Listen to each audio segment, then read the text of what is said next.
Since his promotion to Fleet Admiral, Sakazuki has been chained to his desk and unable to make any real impact in the One Piece world. Before the One Piece time skip, Sakazuki, formerly known as Admiral Akainu, was a force of the Marines to be reckoned with. During the War of the Best in Marineford, he headlined the Navy counterattack against the crumbling Whitebeard Pirates in a relentless attempt to kill Portgas D, Ace and Monkey D. Luffy. He personally confronted Whitebeard numerous times and displayed a brutal desire for the destruction of every pirate in his path. This unfaltering drive, fueled by his view absolute justice, made Sakazuki one of the most terrifying foes on the Marineford battlefield. After the war's conclusion, Sakazuki led the Navy warships in pursuit of Whitebeard D. Teach battled against Kuzan for supremacy of the Navy leadership. In his victory, he was promoted to Fleet Admiral and took command of the entire Navy force. It would not be a stretch to assume Sakazuki would take the reins of his new position and begin a crusade of absolute annihilation of the pirates throughout the world.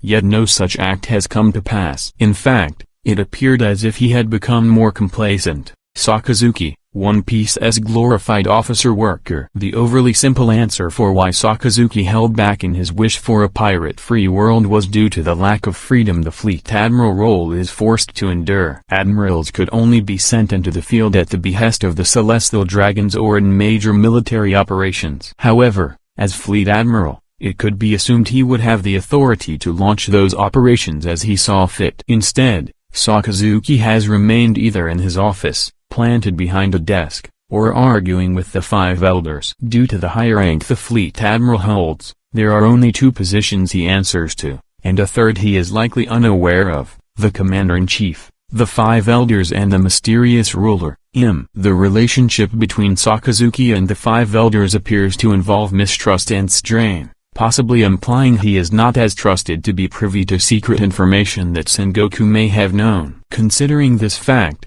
it could be by the authority of the Five Elders that Sakazuki is shackled to his desk and unable to fulfill his destructive desires. Sakazuki knows the responsibility of repercussions. Sakazuki was once known as the Mad Dog of the Marines. Now that the responsibility of the entire world's balance is on his shoulders as the face of the Marines, the repercussions of any violent actions are all the more real. He trusted Fujitora to hunt down the Straw Hats, but is not ignorant enough to expect Fujitora to have the same drive as himself. He also warned the other two admirals not to engage in hostilities or stir up trouble. Sakazuki is holding the Marines back, unwilling or unable to use them for the greatest level of impact possible. Perhaps complacent is not the exact term for Sakazuki's actions. It is more of a forced complacency. As it is implied that his and the Five Elders' ideals do not align, the friction between the two factions within the world government seems to cause internal complications that keep Sakazuki restrained. CP agents are performing operations where Sakazuki is told to stand aside,